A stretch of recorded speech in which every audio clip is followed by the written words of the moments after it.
July 21st, 2017, we were spending Shabbat at my father and mother-in-law in Neve Tzuf, Halamish. It was supposed to be a happy Shabbat because a new grandson was born a day before.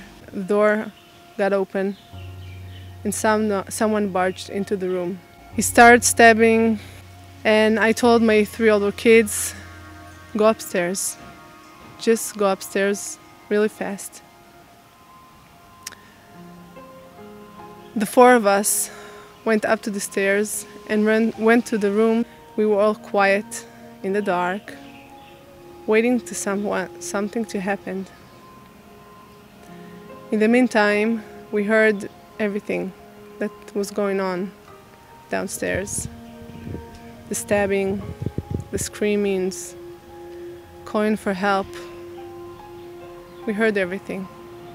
I went down, I saw my mother-in-law. She was stabbed in her back, but she was talking, so I understood that she's basically kind of okay. Downstairs, the first one I saw was Elad, my husband. He was stabbed many, many times. He was breathing his last 3 breaths. In the kitchen, I saw my father-in-law lying, and the terrorist was lying next to him, hurt from the shooting. A few minutes after, the soldier came and a whole army was there. But the first people who came to the scene tried to help the victims. They did everything they could. They saved my mother-in-law. They couldn't save the rest.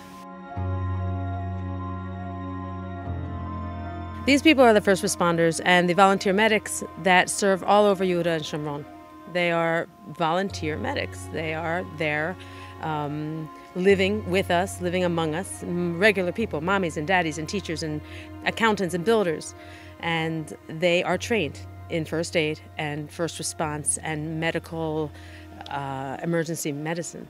And they have the equipment. We help them get the equipment. And they have it with them in their homes, in their cars. And because they are there in the scene, not at some station far away, they do arrive first on the scene. They have an application on their phone. They are on 24-hour call, and they arrive first when there's an incident. Terror attacks happened. It's a fact. It happens every day. We see it all over the news. Sometimes they succeed, sometimes they don't. But we need people all over to help in the first minutes, to help the victims, to save lives. They're actually saving lives. Life is more important than everything. First aid is something we're familiar with in cities around the world. Explain to us why it's so important that there will be people living in the communities when we're talking about communities in Judea and Samaria. Our communities are spread out and we are somewhat isolated. We're far from cities. There are no hospitals where we are. We are spread out throughout Israel all the way north and all the way south. It's a long area. Now our villages are spread out and the roads, mountainous, hilly, we're far from the center, we're far from the hospitals, so we need people there. And having the medics there among us, living with us, is our best chance of saving lives. They're the first people who came to the scene. They came before the police, they came before the army. They were there. They are sitting in the villages, in the Yishuvim. They're just waiting, not really waiting, but they're on call. And if something happened, they will be the first one to come. We live with these people, and you don't really notice them or think about these things until you need them.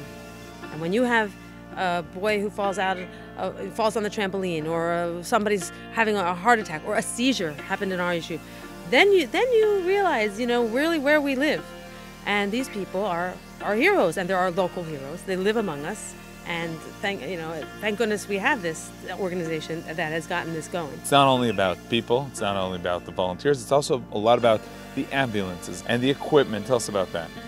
Well, the equipment's important. You can't save a life if you don't have what to use. So what we been trying to do, and we're succeeding, is getting every volunteer, every medic equipment, so they have it with them, personal equipment, so they don't have to run to an ambulance or a station. They have it with them, in their car, in their home, with them. They run with this ER bag to the scene, and they can do what they've got to do.